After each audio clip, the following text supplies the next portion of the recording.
I'm certainly happy to be here as well, Karen. Looking forward to it. And I'll give you the really quick background for those that don't know. So I started a swimming pool company here in the U.S. in the state of Virginia in 2001, and things were going okay up until 2008 when the market collapsed, and we thought we were going to lose the business.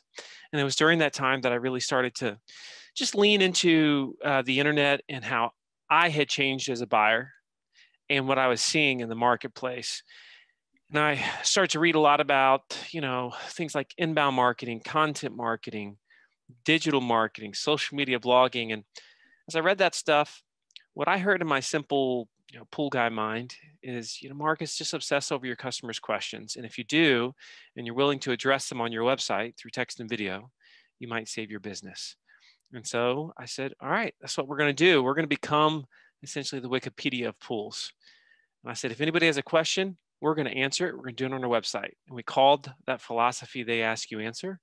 And we went on to become the most trafficked swimming pool website in the world. And we built a fabulous business, a manufacturing company as well.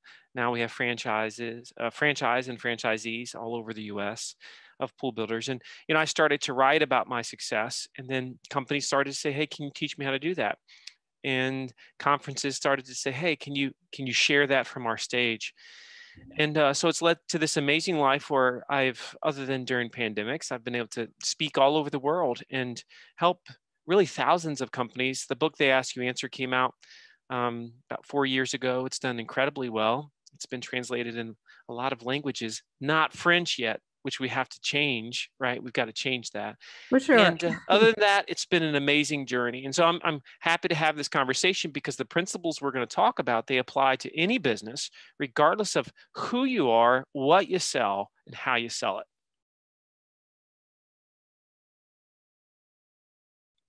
Yeah, I love your point about trust because that's the building block of all business, and it's not going to go away. If you said to me, what is They Ask You Answer today? I would define it a couple ways from an action standpoint. Number one, it's the obsession with the questions, worries, fears, concerns, issues that your potential customers have or your existing customers, and the willingness to address them on your website. That's number one. Number two, it's the willingness to communicate with your potential customers in the way that they want to be communicated with. So they're asking, for example, for more video. Are we as businesses willing to give it to them? Or are we going to say, no, video is not my thing, which is ridiculous? And then finally, number three, They Ask You Answer is a willingness to sell it the way they want to buy it. And now this is where it gets really interesting because many, many items, products, services, the way they're being sold and the way the marketplace is trying to buy them, this has evolved so much, especially in the last just year and a half because of COVID. And so we as businesses now have to ask ourselves, am I willing to sell this the way that I want to buy it? Or do I still want to dictate the entire sales process? Again, that's what They Ask You Answer is. The buyer's in the middle, but all around that is trust, right? And that's what's going to be permanent for any of us who are in business.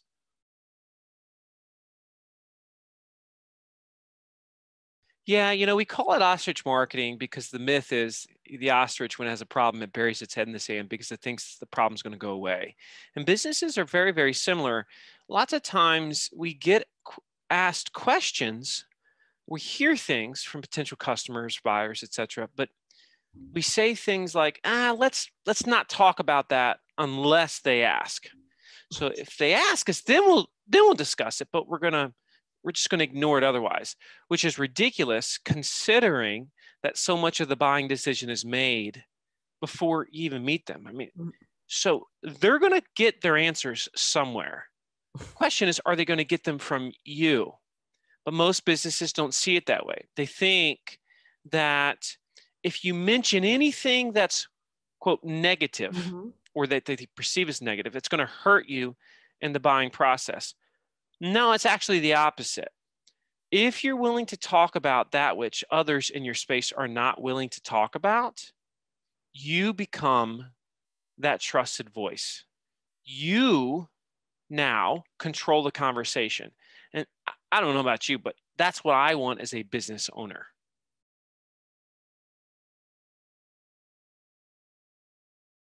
I mean, there's lots of industries that have trust problems, generally speaking, right?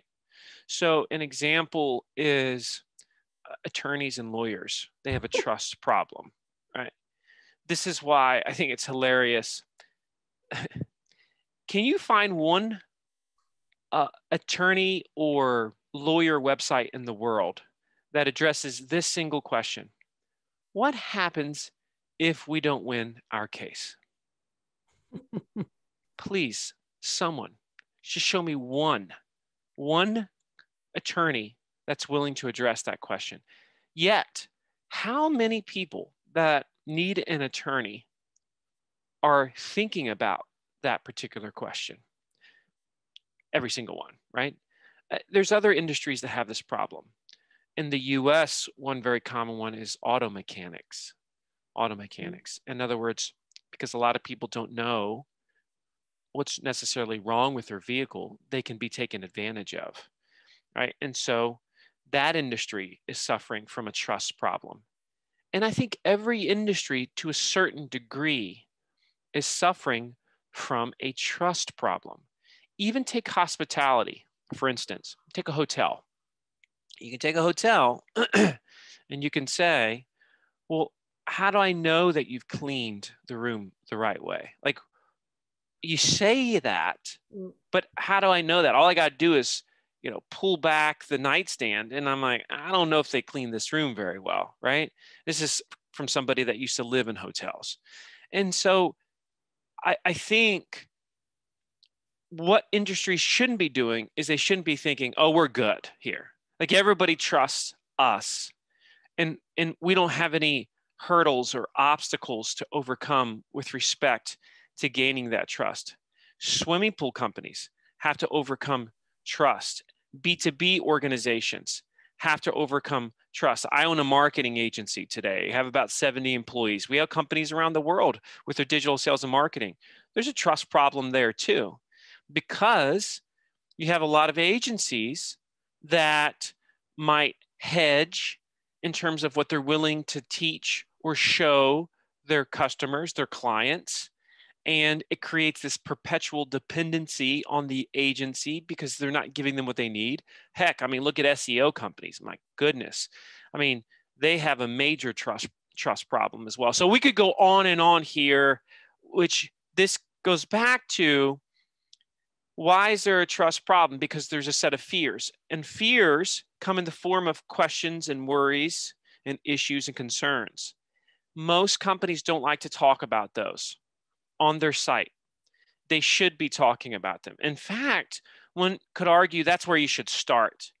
That's absolutely where I think you should start as a business. So it's really interesting. I'm going to come back just on two industry very quickly before going deep into other questions. But regarding the legal one, I used to be a lawyer, and I used to try to get, this trust issue fixed. Was a lot of hard time with that. I so agree with you. Those issues should be addressed. That's funny because I read your book and I'm going to answer exactly what has been written on your book, but I want to hear you precisely about this.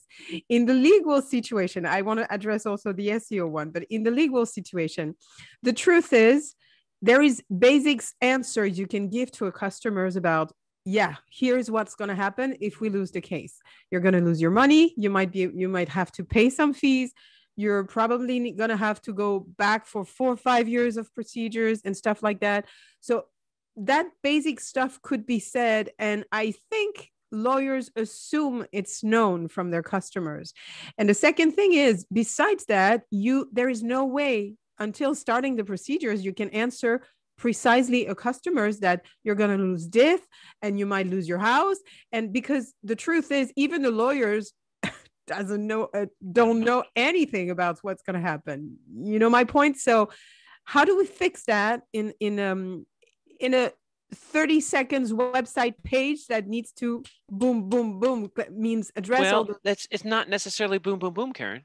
I mean, in other words, let's say I came to you as an attorney, right? And I said, okay, be frank with me here, Karine. Tell me what could happen if we lose. You're going to have a deep conversation with me, and you are at that point going to be honest with me. Face to face, you're going to tell me, because I think at that point, most attorneys will. Now, they're going to, at the same time, they're going to say, but we're going to do everything we can to make sure that doesn't happen, right? That's what they do. Well, that needs to find its way. That message should be manifest through text, through video, on your website. And it can be, but it's not short. This whole idea of content should be bite-sized isn't actually true. We've been skewed on that one, mainly because of social media. Like, the content should align with the platform that it's on. So if we're doing something on LinkedIn, it's a finite amount of information that we can put. On Twitter, it's even less than that. But it can be even more so, like in other situations. And this is why, if somebody is really serious about making a buying decision, and if somebody is close to making that decision, they're going to spend a ton of time. They're willing to spend a lot of time. And of course, I talk about this in the book. And it's not just something expensive like a swimming pool. It's any decision that matters to them. And Google's done the studies on this. I mean, you could be looking for a $10 birthday gift for a loved one, but that loved one and that gift is so important to you, you might research for hours just trying to find what is the most perfect gift that I can buy for less than $10. That's super true. And while you were talking, I was thinking, as for the lawyer, just to finish on that, finally, if we follow your rules, one of the great type of content that could be done through videos would be a lawyer says, okay, I win this super case today. I'm going to explain you what I win. And I'm going to explain you also what would have happened if I had lost a case. Would that be something that could be doable in terms of content strategy? I'm sorry to get deep into it, but that's exactly right. That's how anybody should be thinking. And because what we want to do as businesses is we want to show what the perfect rainbow looks like. And it's like, everybody though does that. This is why you have to be willing to, if you're real with people, that resonates so much today. Because what's happened is we've all been attending what we call the school of search. So like, you've gone to Google University and you've been learning how to use Google and search, and that behavior has evolved over the years. It's no different than 20 years ago when we started using the internet. You didn't use a search engine like you do today. You didn't know that you were supposed to be specific. You didn't realize the more specific you are with the way you search, the more specific the results you get. This has evolved over time. So it's the same thing with this conversation that we're having right now. Specificity is key. Lean into it as a business. Talk about the good, the bad, and the ugly. Just present it nonchalantly, matter-of-factly. That's just how you want to go about doing it. It's no different than, like, you want to become that trust agent, you release yourself from trying to convince them that you're awesome, and you just tell them, the customer, the buyer, just tell them just like it is. So for example, if I'm a pool company and I sell fiberglass pools, which is what we sold, right?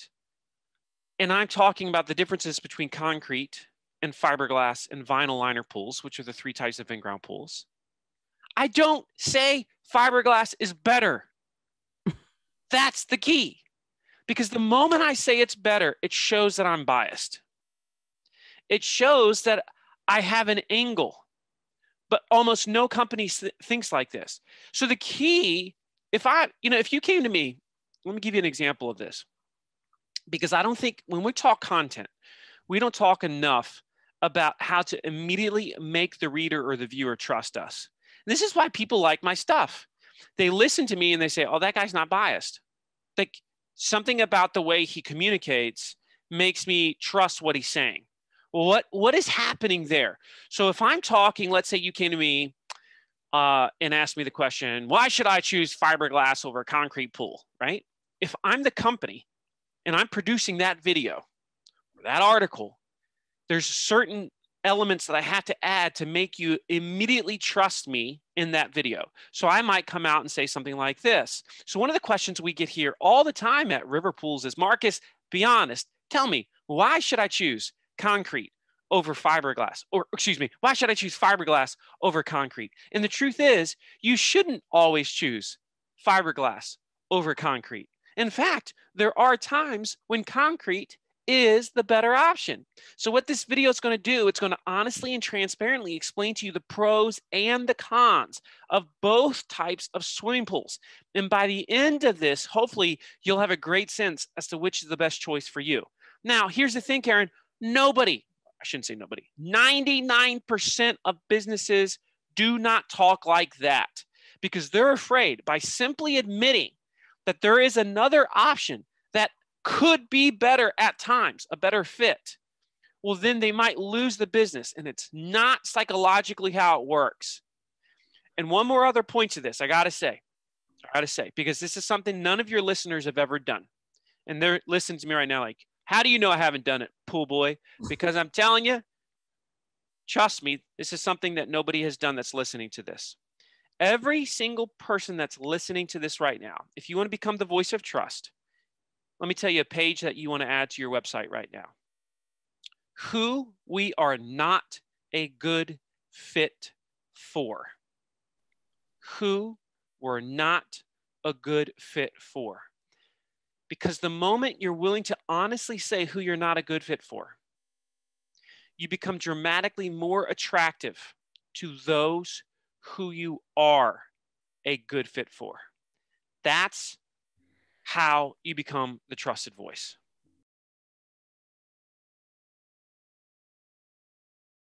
There's many different reasons why businesses, especially service-based businesses, don't like to talk about cost and price.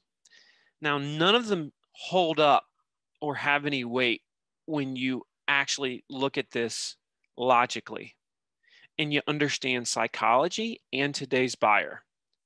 So the three main reasons why businesses don't like to talk about cost and price. Number one, we say every job is different. It depends. It's a very customized solution, right? That's number one. Well, that's very easy to explain, and it's actually essential to explain that one. And the reason why it's essential to explain that one is because if you do not explain the factors that drive cost up in your industry, that keep costs down, why some companies are expensive, why some companies are so cheap, what you're actually allowing is ignorance to exist in the marketplace. In other words, people don't understand why things cost what they cost. That leads to a phenomenon that we call commoditization. So you want to commoditize an industry, allow buyers to remain in a state of ignorance as to why some companies are cheap, why some are expensive, what drives cost. So that's the first reason they say they can't talk about it, is they say every job is different, it depends. But explaining why it depends is easy to do and it's essential to do. The second reason why we don't like to talk about cost and price is we say things like, well, we tend to be more expensive. And if we're more expensive, we might scare them away. That's actually not true at all. What all the studies have found is what scares us away is when they aren't willing to talk about cost and price. Now, I don't know how it is in France, but let me tell you how it is here in the US. Let's say you wanted to go to a restaurant. Lots of times when people go to a restaurant beforehand, they'll go to an app called Yelp or something of that nature where they can review the restaurant beforehand. And almost every single person in that process is going to go to the menu. When they go to the menu, one of the things that everybody's looking for is they want to get a feel for the pricing. Now, here's the studies we've done these studies, and here's what we found. If somebody wants to go to a restaurant, even they were recommended to go to a restaurant, and they go and they vet the restaurant first online. They like what they see, but then suddenly they go to the menu and they don't see pricing. The majority of the time they will not go. And it's not because they can't afford it. They can. They just don't know how much it is. And you see, the moment the restaurant left it blank on the menu, they planted a seed of doubt. And when seeds of doubt exist, inaction occurs, inertia. We stop. We don't make decisions. Seeds of doubt. It's no different than if you're looking, let's say you're on a shopping cart page online.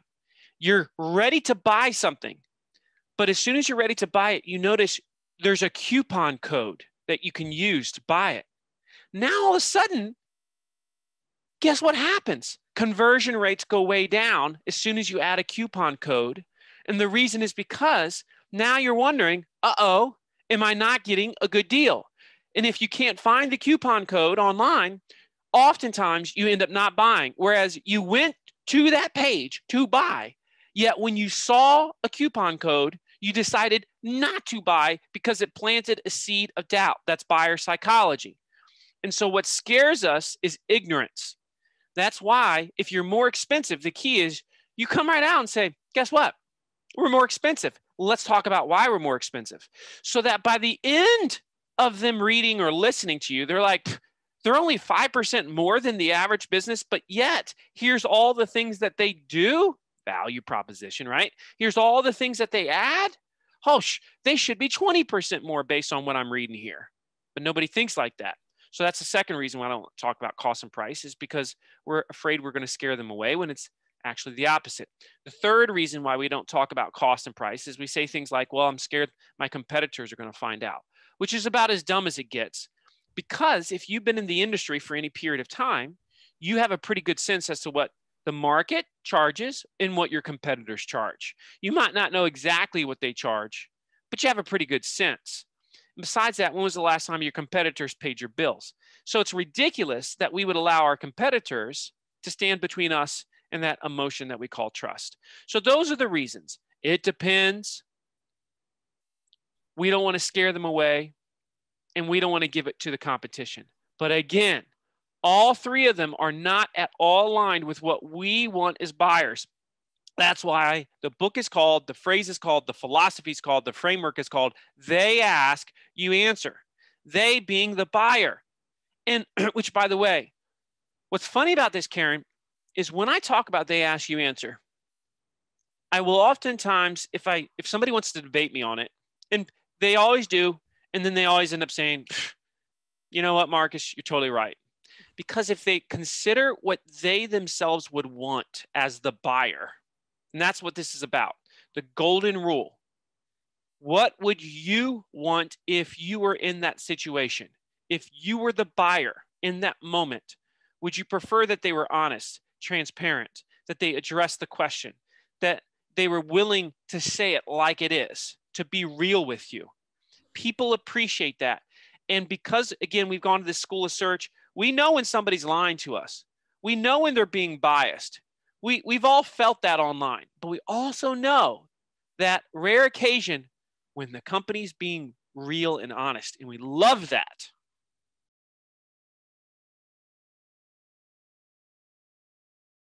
Okay. Nobody ever comes to me after reading They Ask You Answer and says, I've got writer's block. Ain't nobody ever said that.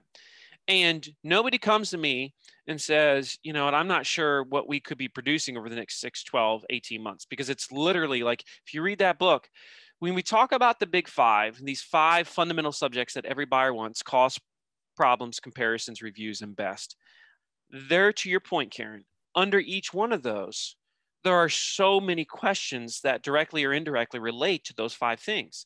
And if you carry multiple products or services, you're going to have multiple questions, therefore topics, articles, videos, under each one of those. And I can tell you right now, if you want to be outrageously successful at generating trust, you want to become the voice of your industry, you're focused on those big 5. When companies come to me and they say, we're struggling with our content, we're not getting a lot of traffic, leads, and sales, we don't seem to be getting momentum, I'm like, okay, what percentage of your content is related to these 5 subjects? And it's always extremely low, 10% maybe, 15% most, right? You want to do something amazing, make 75% of your content around those 5 things, and you will start to dominate your industry online. No question about it. Well, I don't know about that, Karine. I don't know about that. Now, let's hold up. Okay, so there's this thing I talk about in the book called the Content Saturation Index, CSI. So anybody that likes crime shows will appreciate that, certainly in the US, because there's a show called Crime In Scene France Investigation, too, CSI. in France too. Good, all right. So Content Saturation Index, what that basically means or what that equates to is the more saturated an industry is with content, the harder it is from a Google search perspective to really stand out. Okay. Now that's true. Here's what I have found. In 2021 still, over 80% of industries have a low CSI. So there are certain ones that have a high content saturation index. Let me give you an example of some that have a high. Things like insurance industries, right? Because there's a million gazillion insurance companies, things like that. Marketing agencies, right? Because every marketer is trying to do content and marketing. And so therefore, they're all talking about this stuff. So that's a very, very high saturation index. And there's certainly others out there. I'm not going to get into them. Now, even if I started a pool company today and was competing against the great Marcus Sheridan, I would do, and I'm not exaggerating, I would do the exact same thing all over again. Now, here's the reason why. And everybody listen to this. Because the foremost reason why you do the Ask You Answer is to help your sales team today. Every piece of content you produce, if it's good, and certainly if it's related to the big five, is going to be a question that your sales team is dealing with right now. And by the way, if you're listening to this, you might say, I don't have a sales team. That's bull. You have a sales team. I don't care what you call it, but you transact money in business, you have a sales team. So everybody's got a sales team. So if you read the book, there's half on marketing, half on sales. And the reason for that is because the companies that really understand the power of content, they integrate it into their sales process right away, immediately, which affects sales cycles dramatically and dramatically also increases closing rates if you do it the right way. And so just from the sheer fact that it makes your sales appointments, your conversations with prospects dramatically more effective because they've been to your site, they've vetted you, and they like you so much more, they trust you so much more. That alone makes it worth it. Then if you get very intentional about integrating it into the sales process, like you read in the chapter on assignment selling in the book, which is a whole lot of meat and potatoes there, it's a whole other conversation. But if you get really good at that, once again, you're talking about explosion in closing rates. And so my point is, even if Google never ranked a single article that you produced, would they Ask You Answer be worth it? The answer is hell yes, it would be very, very worth it, because everybody that still comes to you has probably vetted you on your website and therefore is going to think that you're an amazing teacher. They're going to trust you more. They're going to thank you for it. They're going to come more prepared when they're actually ready to buy, and your conversations are going to be better. The morale of your sales team is going to be better. So all those are the reasons why you should be doing it. Yet still in saturated industries, when somebody does the Ask You Answer, they find that Google ends up loving them.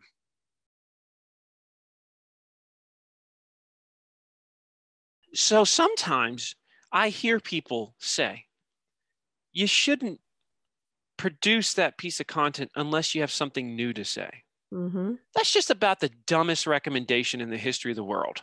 And I will die on that hill, because tell me how many, quote, new ideas are there really out there? Look, my book, there's nothing new about it. I mean, answer your customers' questions. Talk about cost and price. Duh. Of course, I know inherently that I should be doing that. Yeah, but nobody's doing it. And so the fact that I didn't say anything new, yet presented it in a way, my way, that made hundreds of thousands now of businesses, because that's how many companies have bought this dang book. Hundreds of thousands now said, this makes so much sense. It's so simple. It's so obvious, right? When they say it's obvious, that means it ain't new. It ain't new. So the stuff we're talking about here is not new. But there's other reasons for this. You as the business need to force yourself to talk about it, to teach about it, because it makes you better. It forces you to have a doctrine, a belief. And think about it like this. This is what I do. If I get a new salesperson on my team, I say, you need to go to our website's Learning Center. I want you to read every single article, and then I'm going to give you a test on it. So that's our training manual for new employees. So when they answer customers' questions, we don't have everybody. I see companies where you ask somebody in sales a question and you get 10 different answers. Why? Because they've never stated their doctrine, what they believe to be true. Whereas if you do they ask you answer, this becomes your, the gospel according to your company. That's what it becomes. And that's powerful because now you've got that training manual that nobody ever does, that everybody knows they should do, but they haven't done. Now you've written it. Now you produce it. It's powerful. So the secondary benefits, please, please, please, when you think about they ask you answer, do not start with search engine optimization as your primary goal. Because if you start to do they ask you answer, you're going to realize all these other beautiful benefits that come with it.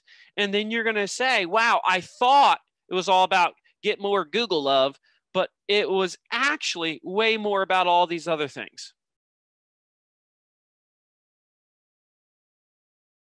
That's funny. That's interesting. That's powerful. Now that'd probably be pretty viral too. I mean, we get a lot of attention. It's creative.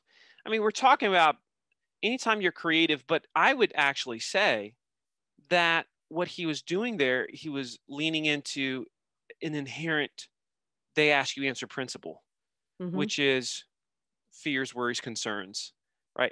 And transparency. The thing about it is, I believe everybody should start with they ask you answer. I don't care who you are. I don't care what industry you're in. Because you need to go through the process of getting to know those questions, worries, fears, et cetera, that your customers ask.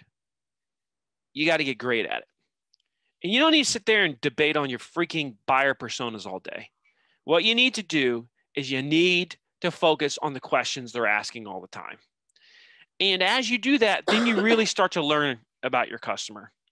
And you start to see what resonates. You start to see what works. And you also you can start to get more creative. So if you want to do it more, story brand style over the course of time, you can, but you have to start somewhere. The issue is if somebody comes out the gate and says, I want to be totally original with our content. I want to talk about stuff that nobody's ever talked about before. It's a bad model. It's a bad model because you'll probably never get it off the ground. Why? Because like a child, we need to learn to crawl before we walk. And then we walk before we run. And people forget that when it comes to content. You just don't come out of the gate and you're like, wow, we're amazing. Look at us. We're like RedBull. And besides, you don't want to be Red freaking Bull. You see, a lot of these companies that we see about that are like these amazing storytellers, they all start out with like billions in the bank. The main ones, Patagonia, Red Bull, Coca-Cola. Those are the three most common like content marketing, like, wow, look at them case studies. 99.9999% of businesses in this world don't have 1/100,000th of their marketing budget. They got monopoly money. We don't have that. We actually have to go make money. So my system, they ask you answer, is the one that gives every business the best shot.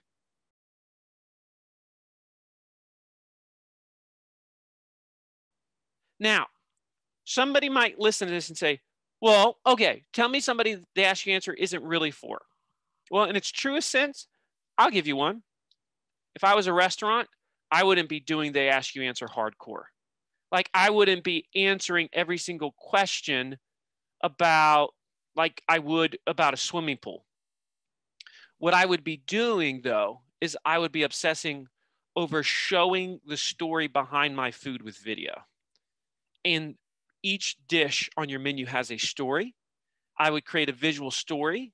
I would show how it's made. So I would show the secret sauce. I would show how it's done. And I would make sure that they felt like they had seen the kitchen and what happened in the kitchen before they ever walked into the restaurant. And that's an essence of actually They Ask You Answer, but it's a different approach. So that's what I would do if I was a restaurant. And I can say that because I have ventures in the food service industry. But the fundamentals of They Ask You Answer for 90-something% of businesses starts with knowing those questions, worries, fears, issues, addressing them, beginning with the big five: cost, problems, comparisons, reviews, and best, leaning into them, teaching your sales team how to use those things in the sales process, and then everybody starts to win. Okay, I would have lots of things to say about restaurant, because once you're saying the great idea that lots of restaurants, especially after Corona, should do. Oh my goodness, yes. In France, we have one restaurant specifically that is extremely famous. I think that for the past 50 years, there are a line outside on the streets. Well, besides Corona, of course, all their success lies on one thing: their béarnaise sauce. Okay, it's a special dressing that they put with the meat. Nobody has the secret of this. It says that it's something that there is a pattern around it, and all the restaurants tried to replicate it. They never could. So I was thinking, yeah, that might be super smart if, for example, after Corona, just to say, okay, we're gonna give the secret of the sauce, and that's well, gonna be. You know what? Good. I might not, in their case, if they truly have the Coca-Cola syrup, something like then this. Yeah. Then in that case, I would probably build content around it, but I wouldn't maybe complete it. In other words, I might say, we're going to show you the first steps, and we're going to see if anybody can guess what comes next. We're going to have a contest or something like that. Or, we're going to, you could, there's a lot of creative things that you could do with that, and really just get people involved. So it is a different approach. The food service industry is so much more socially driven. It's not as research driven. It's very socially driven. And what people buy in that industry is stories. That's what they're buying. I go to a restaurant, unless I'm just hungry and I'm going to McDonald's, right? But the story that I'm buying there is it's going to taste exactly the same every time. That's the story that I'm buying there. It's cheap. I know it's going to be cheap, and I know exactly what it's going to taste like. Complain all you want, but a lot of people complain about it, yet they still go there because they know what to expect. There are no secrets, no seeds of doubt, right? That's why they do well. And so, this is how we evolve the model to the industry, but it's still you obsessing about what buyers want. And that's what I love to do. I can't stop thinking about how I'm changing as a buyer. And that's why I don't sit there and debate about things like, should you be doing video? What? There's no, are you kidding me? How many videos have you watched? And sometimes people say, well, I don't really watch videos. Guess what? Our opinions don't matter. My opinion as a business owner doesn't mean squat. The only opinion that matters is the marketplace. The marketplace dictates what I do. And if this is what they want, then that's what I'm going to do. But hopefully I'm smart enough to recognize myself, this is how I'm evolving. So it doesn't help to be stubborn as a business owner and hold on to the past. Because what worked in the past, at least when it comes to today's buyer, is probably not going to work in the future unless it's a principle of truth like trust.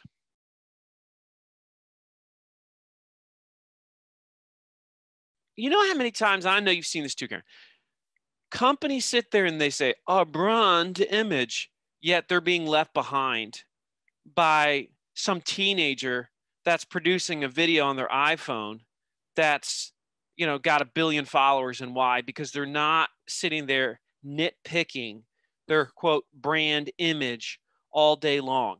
Sorry, folks, you're not BMW. And oh, by the way, BMW could afford to be a lot more creative themselves.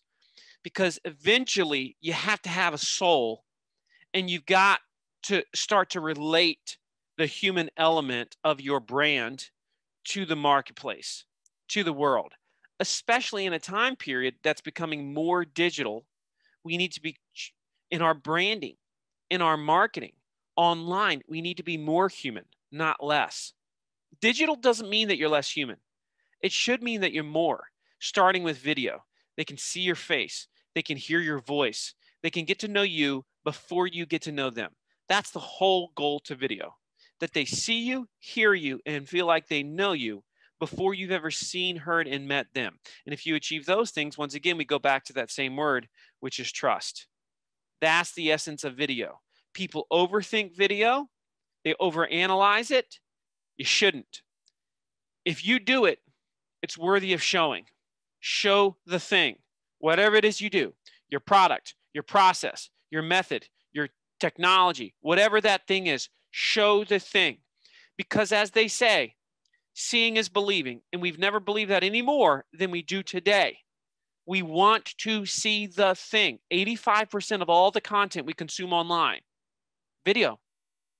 85 freaking percent of the time we spend on the internet is video-based consumption.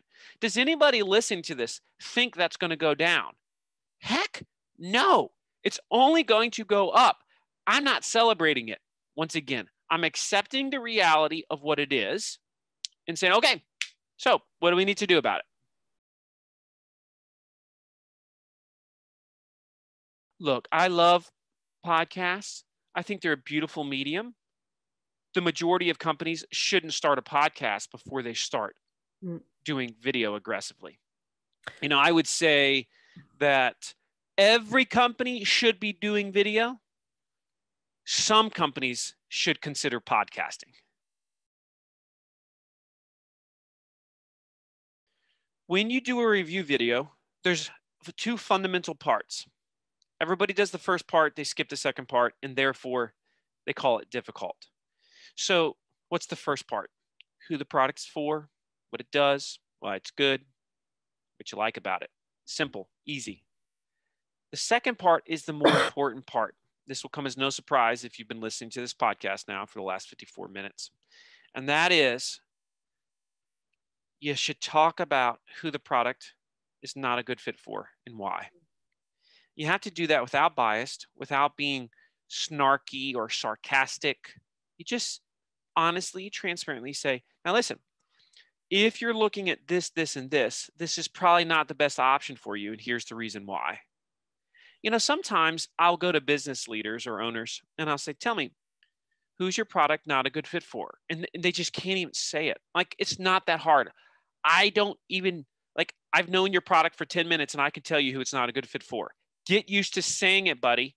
It's not hard, but if you say it, it's beautiful. I can tell you a fiberglass pool is not a good fit for you if you're looking for a very long pool because they don't get longer than 40 feet, a very wide pool because they don't get wider than 16 feet, a very deep pool because they don't get deeper than 8 feet. Sorry, that's not in the metric system there. And I could go on and on. If you're looking for an extremely customized pool, fiberglass is not a good fit for you. That's fine. It doesn't hurt me to say that. This isn't like huge news. And so to do a review on anything, you have to show both sides of the coin. That's the key. But if you're willing to do that, you're going to build quite a following of trust with your reviews.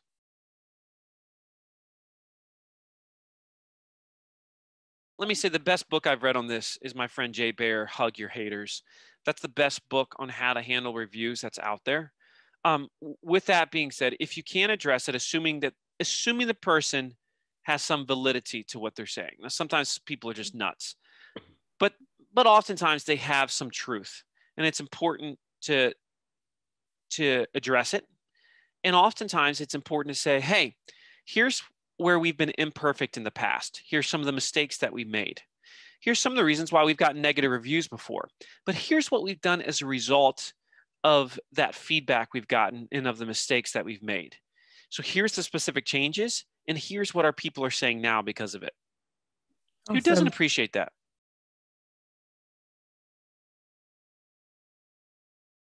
just give you a few quick thoughts on this, because that's a 60-minute conversation. I'm sorry. Don't be sorry, because it's a big deal, and it's good that we end on it. Every marketer in their job description should include sales. Every salesperson in their job description should include marketing. The overlap yesterday is unbelievable. And they should be one team for the most part. They should be viewed more as a revenue team. And some of the most progressive companies that I work with, they have revenue teams where sales and marketing are very much under the same umbrella because of that. All right. Marketing needs to understand sales better. They should be integrated into sales meetings. They should see that world. But sales should definitely understand marketing much more. I would argue that instead of marketers going to marketing conferences, salespeople should be attending conferences in their place. Leadership teams should be attending those conferences, because then they would get much less resistance. Still to this day, 2021, the biggest problem that marketers have is resistance from sales and leadership. That is by far the biggest issue in the industry. They need more buy-in. How are you going to get more buy-in? It's by education. That's what's going to cause, or that's what's going to eliminate the resistance. But education oftentimes won't occur from you, the marketer. I'm sorry to say that, but you can be a prophet to the world and nobody will listen to you in your hometown. So people see me as this like, oh my goodness, it's Marcus, but you couldn't talk to my kids. They're like, my dad's, what a dummy, right? It's the same thing. This is why I go into organizations. This is why I wrote the book. I wrote that book for that marketer who's so frustrated. They needed something to give to the leadership team or sales team that essentially gave them a green light to be able to do what they've been feeling like they should be doing for a long time. I wrote that in their language, in the language of leadership and sales. It's not written in the language of marketing. That's why the book has taken off the way that it has.